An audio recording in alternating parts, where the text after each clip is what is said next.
Aujourd'hui, je vous montre comment faire facilement des décorations de Noël sans avoir besoin de machine Cricut ou de trop de matériel. Comme toujours, j'essaie d'utiliser ce qu'il y a dans ma maison pour dépenser le moins possible. Si vous n'êtes pas abonné à ma chaîne, ça me ferait plaisir que vous cliquiez sur le bouton « Je m'abonne ». Allez, c'est parti! Pour ce premier DIY, j'ai utilisé ce cercle de broderie que quelqu'un m'a donné. J'étais super contente parce que ça faisait longtemps que je voulais faire une couronne avec. Donc du coup là, c'était l'occasion ou jamais de faire une couronne pour Noël. J'ai trouvé une inspiration sur Pinterest, donc c'est pour ça que je vais faire ce genre de couronne. C'est un peu une couronne scandinave. J'ai utilisé ces petites maisons en bois que j'avais achetées il y a quelques années. Et puis pour les coller donc sur ma couronne, comme j'ai vu que ça collait pas très bien, juste comme ça, j'ai utilisé un petit morceau de bois pour pouvoir les mettre sur le socle et pour que ça tienne bien. Si vous n'avez pas des petites maisons en bois comme celle-ci, vous pouvez les faire par exemple en carton. Ça, c'est l'autre option, c'est très joli aussi. Moi, je n'avais pas besoin de le faire, mais j'aurais pu les faire en carton. En plus, c'est beaucoup plus léger sur la couronne parce que les petites maisons, elles sont quand même lourdes sur ma couronne. J'ai utilisé donc la colle chaude pour coller mes petites maisons. Si vous voulez quelque chose de plus permanent, vous pouvez utiliser de la colle forte, évidemment. J'avais la place de mettre seulement 2 maisons. Je les ai mis sur le socle comme ça, mais l'autre option, si vous avez par exemple si vous les faites en carton, c'est de les mettre plus au milieu de la couronne. Vous pouvez les mettre sur un fil par exemple, et un fil ou une ficelle, et puis les coller au milieu de votre couronne. Ça, c'est une autre option. J'ai utilisé ensuite des fausses feuilles d'eucalyptus que j'avais. Donc je vais les mettre juste en bas de ma couronne. Vous pouvez les mettre tout autour de votre couronne. En fait, utilisez un peu ce que vous avez à la maison. Les vraies feuilles d'eucalyptus aussi, c'est très joli. Puis en plus, ça sent bon. Donc c'est une option aussi si vous voulez. Donc là, je regarde combien de feuilles je vais pouvoir mettre pour cacher un petit peu le devant de ma couronne.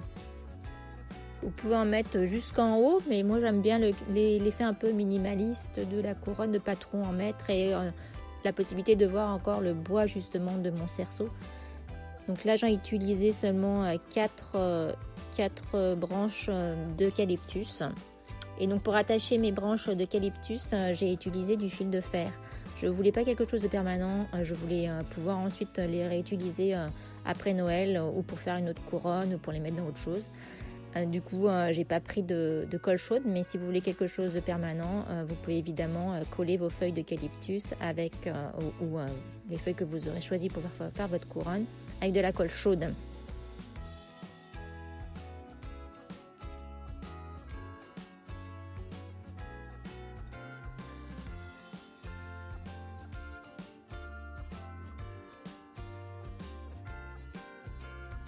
J'ai ensuite utilisé ces baies rouges que j'avais également acheté au magasin de craft parce que je voulais mettre un peu de rouge sur la couronne. Ça, c'est une option qui n'est pas obligée si vous préférez quelque chose de plus neutre. Moi, sur l'inspiration que j'avais, c'était des grosses baies. Donc, si vous avez des plus grosses baies, mettez-les. Si vous n'aimez pas le rouge, mettez-les pas. Vous pouvez mettre aussi du coton si vous préférez. En fait, c'est vraiment... Mettez comme vous le sentez, comme vous préférez. Et donc j'ai accroché mes baies, je les ai accrochées aussi avec le fil de fer qui restait. Et une fois que j'ai eu fini, j'ai coupé les bouts de fer qui dépassaient.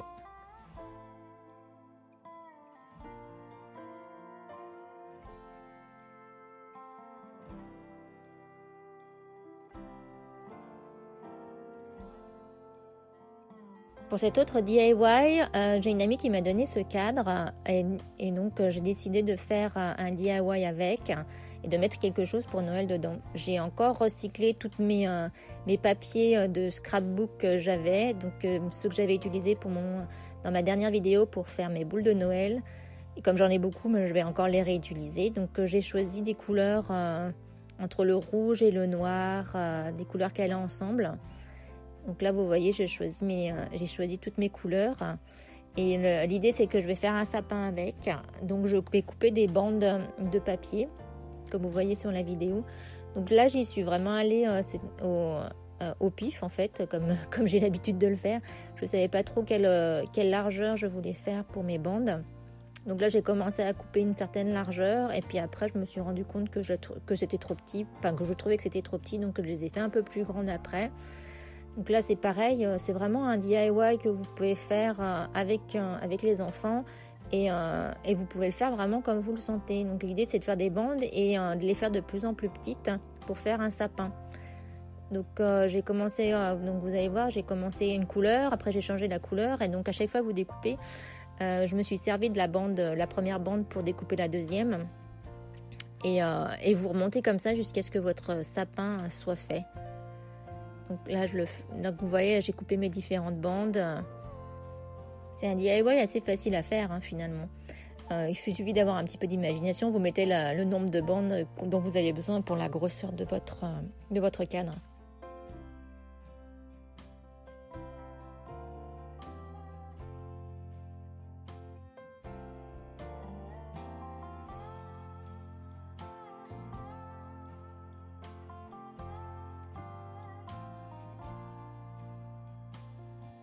Donc pour faire l'étoile en haut, parce que je voulais faire une étoile, en fait, j'ai trouvé cette fleur et du coup, j'ai découpé la fleur. Ensuite, tout ce que j'ai fait, c'est coller avec de la colle écolière toute simple. Et vous les espacez en fait comme vous voulez, vos bandes. Moi, je les ai mis assez serrées en fait parce que je me suis rendu compte après, vous allez voir que j'avais pas pris en compte le cadre lui-même pour faire mon sapin. Donc après, ça rentrait pas, tout ne rentrait pas. Vous pouvez les mettre... soit vous les mettez très droites, soit vous les mettez un peu tordues. C'est vraiment à votre imagination de créer votre sapin comme vous le sentez.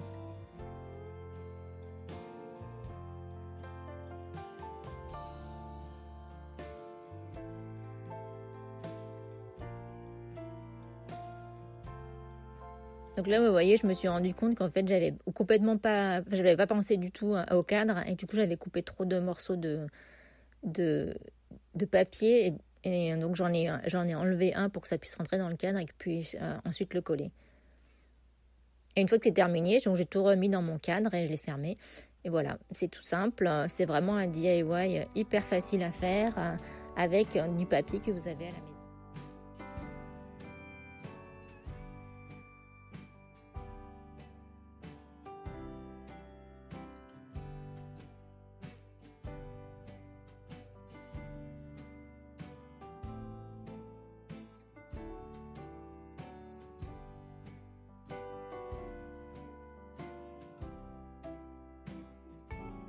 Pour cet autre DIY, j'ai réutilisé mes cadres que j'avais utilisés à l'Halloween, si vous vous rappelez. J'avais fait 2 cadres pour l'Halloween. Et donc j'ai enlevé ce que j'ai fait pour l'Halloween et j'ai décidé de faire autre chose pour Noël. Donc j'avais du papier à dessin dans mes affaires, du gros papier à dessin. J'ai donc décidé de l'utiliser évidemment. Et je voulais faire un sapin pour mettre dedans, mais un sapin très simple. J'ai cherché une idée sur Pinterest et j'ai trouvé donc une image qui me plaisait. C'était pas cher, voilà. C'est ce sapin que j'ai décidé de faire. C'était pas cher à acheter, je crois que c'était 3,50 $ pour la downloader. Mais comme ça avait l'air simple à faire, je me suis dit je vais essayer de la faire moi-même. J'ai regardé donc le modèle et puis j'y suis allée avec le crayon à papier. C'est pas très très difficile à faire. On voit pas très bien sur la vidéo. Avec le crayon à papier, mais une fois que j'ai fait mon premier traçage au crayon à papier, ensuite j'ai pris un feutre Sharpie et je suis toute repassée par-dessus ce que j'avais fait au crayon. Normalement sur l'image c'est vraiment fait avec un seul trait de crayon. Évidemment je suis pas super douée en dessin, donc je ne l'ai pas fait en un seul trait, mais je me suis pas trop mal débrouillée. L'avantage de ce modèle-là, c'est que même si vous vous trompez un peu, ça se voit pas trop en fait à la fin, ça n'a pas l'air hyper parfait.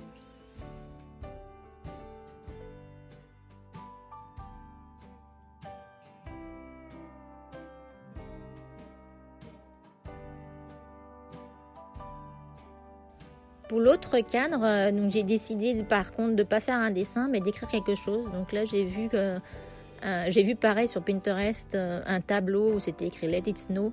Franchement, ça vaut pas la peine d'acheter ça. Donc c'est pareil, je me suis tentée avec l'écriture. Même si je suis pas super bonne en écriture, j'y suis allée quand même moi-même. Je l'ai fait avec le crayon encore cette fois-ci. Et après, je suis repassée avec du Sharpie. Donc, si vous n'êtes pas sûr de vous sur votre écriture, ce que vous pouvez faire, c'est imprimer ça sur votre imprimante et utiliser du papier carbone, en fait, pour après le réécrire sur votre papier. Ensuite, je suis repassée avec stylo Sharpie, encore une fois. Et comme vous voyez, je ne suis même pas repassée exactement sur les lettres que j'avais écrites au crayon parce que je me suis rendu compte que c'était pas exactement comme je voulais. Donc c'est vraiment, ça m'a servi de modèle le crayon, mais après je l'ai un peu modifié. C'est pas très très difficile à écrire quand même, c'était pas un gros challenge. Donc je pense que vous pouvez y arriver aussi. Et après je suis repassée avec le Sharpie aussi pour épaissir certaines lettres et certains endroits de mes mots. Et en fait, c'est un DIY assez simple et assez moderne pour aller avec l'autre cadre sapin. Donc, si vous aimez quelque chose de moderne, je pense que c'est une bonne option. Et c'est facile de choisir ce que vous voulez comme sapin ou comme écriture. C'est vraiment des DIY simples pour Noël. Et puis évidemment, à la fin, j'ai effacé tout mon crayon avec une gomme. J'ai fait la même chose pour le premier cadre sapin.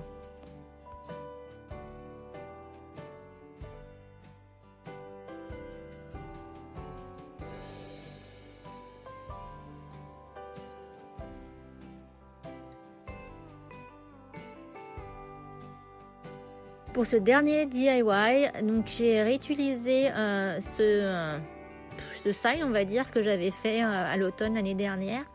Donc c'est des tags, des énormes tags que j'avais collés ensemble et j'avais fait pour l'automne. Et du coup, j'ai décidé d'utiliser le dos du tag parce que j'aime bien pouvoir utiliser des signs des deux côtés, surtout que ça prend moins de place finalement en décoration. Donc j'ai enlevé le papier qu'il y avait derrière, mais j'ai pas réussi à tout enlever, donc il en reste encore un peu. J'ai un petit peu poncé ici pour essayer d'enlever, mais ça partait pas. Donc c'est pas grave, je me suis dit je vais peindre par-dessus et je mettrai plusieurs couches. Donc j'ai utilisé du rouge pour le faire. Donc c'est de la chalk paint, de la peinture à la craie. Et j'ai dû en mettre quand même 3 couches à cause du papier qui restait en fait, parce que ça se voyait quand même à travers. Une fois que j'ai fait mes 3 couches, j'ai décidé de mettre des bandes blanches. Donc pour faire mes bandes blanches, j'ai utilisé c'est des scotch, des washi tape, je crois. C'est des washi tape qui sont pas super bien, qui collent pas super bien, mais c'est ça que j'avais à la maison pour pouvoir faire mes bandes.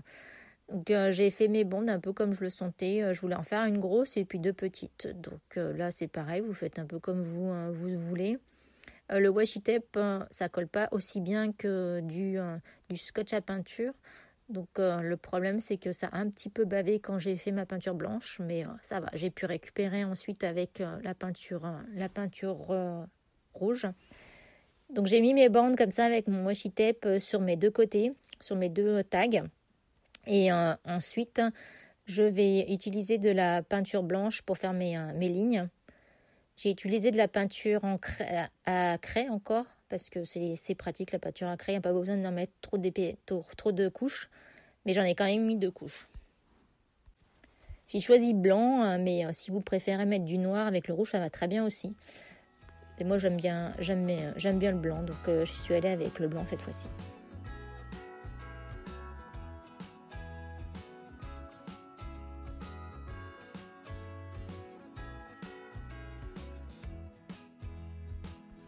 Une fois que c'était sec, donc j'ai enlevé mon washi tape. Ça, j'adore faire ça parce que ça a toujours l'air sympa quand on enlève le washi tape. Bon, ça a un petit peu bavé, comme je vous ai dit, parce que ça collait pas super bien mon washi tape, mais je vais le récupérer ensuite avec un peu de peinture. Donc ce que j'ai fait, j'ai imprimé sur mon imprimante Merry Christmas. Donc j'avais envie d'écrire Merry Christmas, vous pouvez vraiment écrire ce que vous voulez. J'ai choisi ces lettres-là sur Canva, je pense qu'on dit Canva. Et ensuite, je les ai imprimées sur mon imprimante, tout simplement en utilisant Word. Et pour les retranscrire sur mon sign, j'utilise de la craie. J'utilise pas là du papier carbone parce qu'en fait, comme c'est du blanc que je vais faire, le papier carbone serait fait noir. Donc si vous faites du noir papier carbone, c'est pas mal. Mais la craie, ça marche très bien aussi. Évidemment, j'ai pas de Cricut. Donc voilà, c'est ma solution pour remédier au fait de ne pas avoir de Cricut. Et ensuite, je suis repassée avec un crayon papier par-dessus toutes mes lettres. Donc je vérifie quand même que la craie, elle retranscrive bien sur mon sign. Mais ça marche très bien. Le problème un peu avec la craie, c'est que quand on appuie avec le papier, ça en met partout, comme où il y a ma main là avec mes doigts. Il va y en avoir sur mon sign, mais une fois que j'aurai tout fini, je vais enlever la craie avec de la peinture. Donc j'ai passé comme ça tout au crayon. Ensuite, j'ai décidé de repasser avec un feutre craie. C'est pas obligé, vous pouvez directement peindre si vous voulez, mais moi je voulais faire le contour avant de colorier l'intérieur et de peindre l'intérieur. Donc j'ai essayé un feutre craie. Donc j'ai tout repassé effectivement avec mon feutre craie. Ça marche très bien en fait sur la couleur rouge. Et une fois que j'ai repassé avec mon feutre, j'ai essayé au début de remplir avec ce feutre l'intérieur de mes lettres. Mais ça marchait pas très bien. Et du coup j'ai fini donc avec de la peinture. Donc j'ai pris ma peinture, pareil, ma peinture craie. Et j'ai repeint toutes mes lettres en faisant bien attention de ne pas trop baver. Si vous ne trouvez pas des signes comme ça en forme de tag, c'est pareil, je pense que vous pouvez les faire avec du carton. C'est pas mal aussi de le faire avec, si vous avez des colis qui vous restent, vous pouvez dessiner dans les colis et les faire. C'est pas aussi solide, mais en fait c'est pas mal je pense pour faire ce DIY. Donc j'ai fait exactement pareil pour le Christmas. Je l'ai peint ensuite et après j'ai mis un nœud. Donc là j'ai pris aussi dans mes rubans que j'avais dans mon stock. Donc j'ai un ruban qui est en burlap où c'est écrit Merry Christmas. Alors là les rubans, moi je suis pas très douée pour faire des gros nœuds, donc j'ai un peu essayé de faire un nœud. Donc j'ai coupé 4 bandes. Donc j'avais 3 bandes où c'est écrit Merry Christmas, puis après j'avais une bande où il y avait rien écrit dessus. Puis j'ai essayé de faire un nœud avec. Donc si vous êtes doué en nœud, tant mieux. Moi, j'ai vraiment fait ça comme j'ai pu pour que ça ait l'air pas trop mal. J'ai utilisé de la ficelle pour faire tenir mes 4 bandes. Et j'ai fait un nœud pour que ça tienne. Et ensuite, ce que j'ai fait, c'est que j'ai découpé les bouts de mes bandes pour que ça ait l'air un peu pointu au bout. Et puis après, je n'ai pas collé mon nœud sur mon sign parce que comme c'est un sign qui est recto verso, je voulais pas que ça se voit. Je l'ai juste après accroché avec la ficelle qui reste. Je l'ai accroché avec un autre bout de ficelle et ça tient très bien en fait.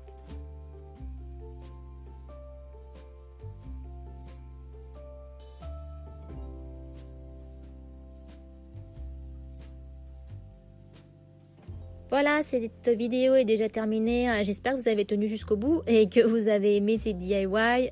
J'espère qu'ils vous ont inspiré également et que vous pourrez vous aussi essayer de le faire les mêmes chez vous. Si vous avez aimé, merci de me laisser un commentaire. Et si vous n'êtes pas abonné, pensez à cliquer sur le petit bouton « Je m'abonne ». Et puis moi, je vous retrouve très bientôt avec une nouvelle vidéo.